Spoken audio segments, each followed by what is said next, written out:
Hello friends, good morning. चलिए जानते हैं देश और दुनिया की 50 बड़ी खबरों को सिर्फ 10 मिनट में। मगर आपने अभी तक चैनल को सब्सक्राइब नहीं किए तो चैनल को सब्सक्राइब कर ले, और फेसबुक पर देख रहे हैं तो लाइक, फॉलो और ज्यादा से ज्यादा शेयर करें। तो चलिए वीडियो स्टार्ट करते हैं। आम आदमी पार्टी आप की दिल्ली में करारी हार के 2 दिन बाद पार्टी के पूर्व नेता आशुतोष ने कहा कि पार्टी बहुत पहले ही खत्म हो चुकी थी। 8 फरवरी को बस नतीजे दिखाई दिए। उन्होंने चेतावनी दी कि अरविंद केजरीवाल के नेतृत्व वाली पार्टी को पंजाब में अपनी पकड़ बनाए रखने के लिए संघर्ष करना पड़ेगा, क्योंकि उसने क्रांति की नैतिकता खो दी है। आशुतोष कभी अरविंद केजरीवाल के करीबी सहयोगी थे। दिल्ली विधानसभा चुनाव में आम आदमी पार्टी की बुरी तरह हार हुई है। आपको 22 सीटें मिली है, वहीं 48 सीटों के साथ बीजेपी ने शानदार सीट हासिल की है। आशुतोष ने सोशल मीडिया प्लेटफॉर्म एक्स पर लिखा, आम आदमी पार्टी तो उसी दिन खत्म हो गई थी जिस दिन इस पार्टी के लोग चार्टर्ड फ्लाइट से चलने लगे, प्रेसिडेंशियल स्वीट में रहने लगे, अपने लिए शीश महल बनाने लगे, सिक्योरिटी लेने लगे।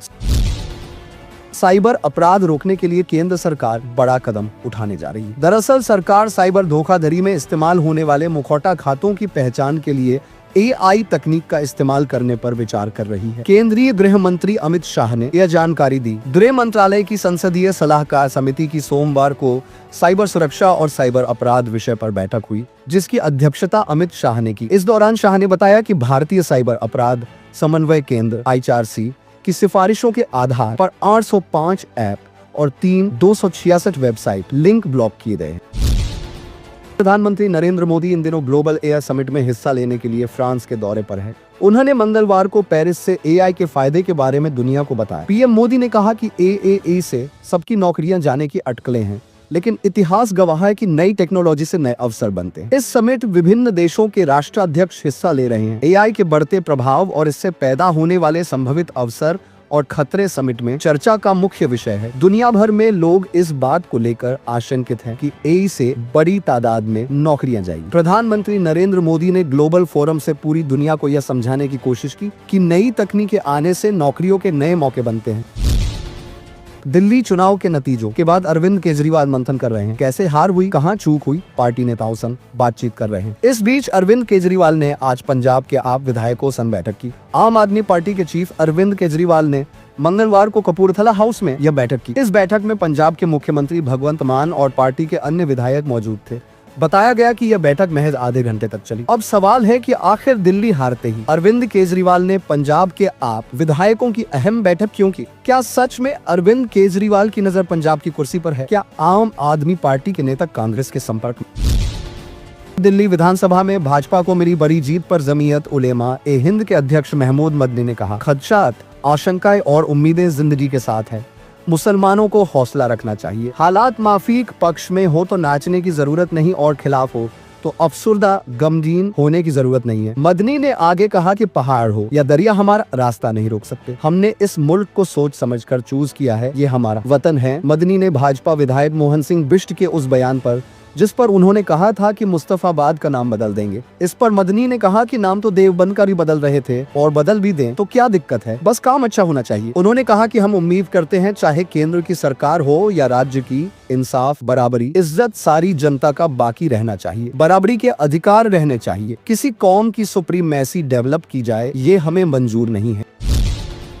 मुख्यमंत्री ने गिफ्ट सिटी के मैनेजिंग डायरेक्टर तपन रे, नीति आयोग की निदेशक देवजानी घोष, विज्ञान एवं प्रौद्योगिकी विभाग की प्रधान सचिव मोना खंडार और आमंत्रित उद्यमियों की मौजूदगी में इस नीति का शुभारंभ किया। विज्ञान और प्रौद्योगिकी विभाग द्वारा यह GC नीति राज्य में हाई वैल्यू वाली नौकरियों और कौशल विकास के साथ साथ इनोवेशन और डिजिटल परिवर्तन को बढ़ावा देकर बुनियादी सुविधाओं और कनेक्टिविटी को बढ़ाकर आर्थिक विकास और वैश्विक प्रतिस्पर्धा को बनाए रखते हुए गुजरात को एक पसंदीदा GC केंद्र के रूप में स्थापित करने के लिए तैयार की गई है। मुख्यमंत्री भूपेंद्र पटेल ने कहा कि प्रधानमंत्री नरेंद्र मोदी ने एक नीति संचालित राज्य के रूप में गुजरात में क्षेत्र विशिष्ट नीति ढांचे के माध्यम से नए और उभरते क्षेत्र के उद्योगों के लिए अनुकूल वातावरण बनाया है।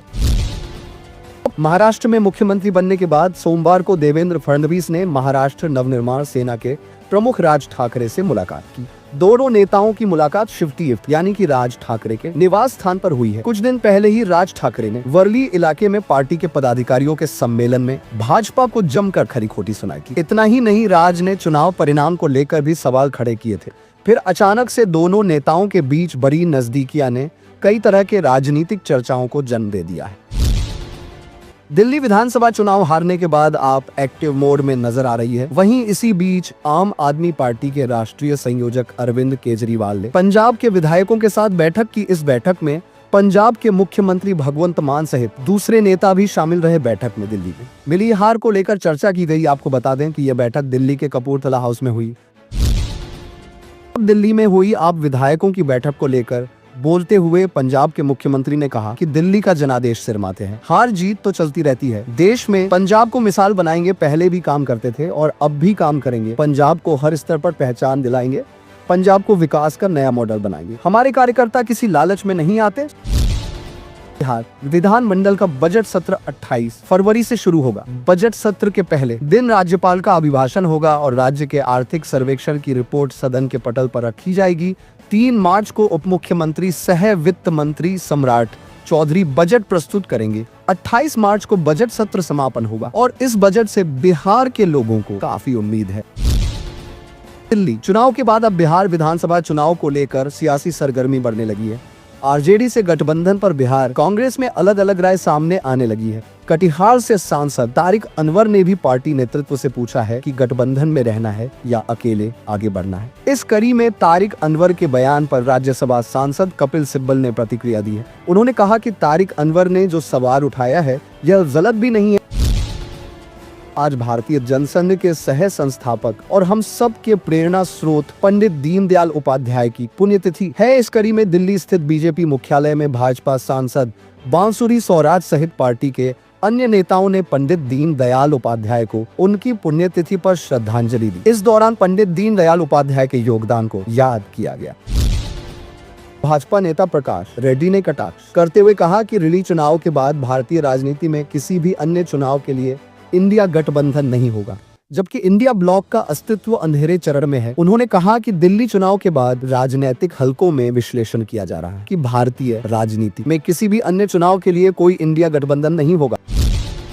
अब बीते दिनों कॉमेडियन समय रहने के शो इंडिया जो चैलेंज में शिरकत करते हुए यूटर और ब्रॉडकास्टर रणवीर इलाहाबाद ने फैमिली को लेकर आपत्तिजनक टिप्पणी कर दी। इसके बाद मामला संसद तक पहुंच गया। आशंका है कि संसदीय समिति रण इलाहाबाद को नोटिस भेजने पर विचार कर रही है। समिति रणवीर को नोटिस भेज सकती है। इस मामले को लेकर मुकदमा भी दर्ज किया जा चुका है। शिवसेना नेता और राज्यसभा सांसद संजय राउत ने पश्चिम बंगाल की सीएम ममता बनर्जी को कांग्रेस के साथ संवाद स्थापित करने की सलाह दी, क्योंकि वह भारत गठबंधन की सबसे बड़ी पार्टी है। उन्होंने कहा, ममता बनर्जी ने हमेशा स्वतंत्र रूप से लड़ाई लड़ी, चाहे लोकसभा हो या विधानसभा। कांग्रेस भारत गठबंधन का एक बड़ा हिस्सा है और उन्हें हमेशा कांग्रेस के साथ बातचीत जारी रखनी चाहिए। दिल्ली पुलिस आम आदमी पार्टी के विधायक अमानतुल्लाह खान की तलाश में दबिश दे रही है। उन पर जामिया नगर में हत्या के प्रयास के एक आरोपी को पकड़ते हुए कई क्राइम ब्रांच की टीम से धक्का मुक्की करने और आरोपी को भागने में मदद करने का आरोप है। विधायक और उनके समर्थकों के खिलाफ हमला करने और सरकारी काम में बाधा डालने सहित अन्य धाराओं में मामला दर्ज किया गया है। भारत ऊर्जा सप्ताह 2025 के उद्घाटन समारोह को संबोधित करते हुए प्रधानमंत्री नरेंद्र मोदी ने भारत की ऊर्जा महत्वाकांक्षाओं के 5 स्तंभों पर प्रकाश डाला। पीएम मोदी ने कहा कि दुनिया का हर विशेषज्ञ कहता है कि 21वीं सदी भारत की है। भारत न सिर्फ अपनी बल्कि दुनिया की ग्रोथ को आगे बढ़ा रहा है और इसमें हमारे एनर्जी सेक्टर की अहम भूमिका है। भारत की ऊर्जा महत्वाकांक्षा 5 स्तंभों पर खड़ी है। मशहूर यूट्यूबर और बिग बॉस OTT 2 के विनर एल्विश यादव एक बार फिर विवादों में घिर गए हैं। उनके काम से ज्यादा उन्हें कंट्रोवर्सी के लिए जाना जाता है। हाल ही में अपने पॉडकास्ट में एल्विश यादव ने चुमदरांग को लेकर विवादित टिप्पणी कर दी थी, जिसके बाद उन्हें सोशल मीडिया पर काफी हेट का सामना करना पड़ा। वहीं अब अपने व्लॉग में एल्विश यादव ने कुछ ऐसा कर दिया है कि उनके खिलाफ FIR दर्ज हो सकती है। एल्विश यादव के खिलाफ जयपुर कमिश्नर एक्शन लेने की बात कर रहे हैं। आपको बता दें, हाल ही में एल्विश यादव राजस्थान की राजधानी जयपुर में पहुंचे थे और यहां से उन्होंने एक व्लॉग भी बनाया। 10 फरवरी को उन्होंने इस व्लॉग को अपने चैनल से अपलोड किया। इस व्लॉग में एल्विश की कार के आगे पीछे पुलिस की 112 हेल्पलाइन वाली गाड़ी उन्हें एस्कॉर्ट कर रही है। वीडियो में एल्विश यादव के साथ राजस्थान के पूर्व मंत्री प्रताप सिंह खाचरियावास के बेटे नजर आ रहे हैं। इन दोनों को पुलिस एस्कॉर्ट पर बातें करते हुए देखा गया है। पूर्व मंत्री के बेटे ने यूट्यूबर को बताया कि जल्द ही पुलिस की एक गाड़ी उनके साथ आ जाएगी। सोने की कीमत ने सारे पुराने रिकॉर्ड तोड़ दिए हैं। पिछले 6 दिनों से सोने की कीमत में लगातार बढ़त देखी जा रही है। आज की बात करें तो आज 10 ग्राम 24 कैरेट गोल्ड की कीमत 87,220 रुपए है, जबकि 10 फरवरी को यह कीमत 87,210 थी। वहीं 10 ग्राम 22 कैरेट गोल्ड की कीमत 79,960 रुपए है। आइए जानते हैं कि प्रमुख शहरों में सोने की कीमत क्या है। सभी खबरों में आपको कौन सी खबरें अच्छी लगी है, हमें कमेंट करके जरूर बताएं। फिर मिलते हैं अगली बड़ी खबर के साथ, तब तक के लिए जय हिंद।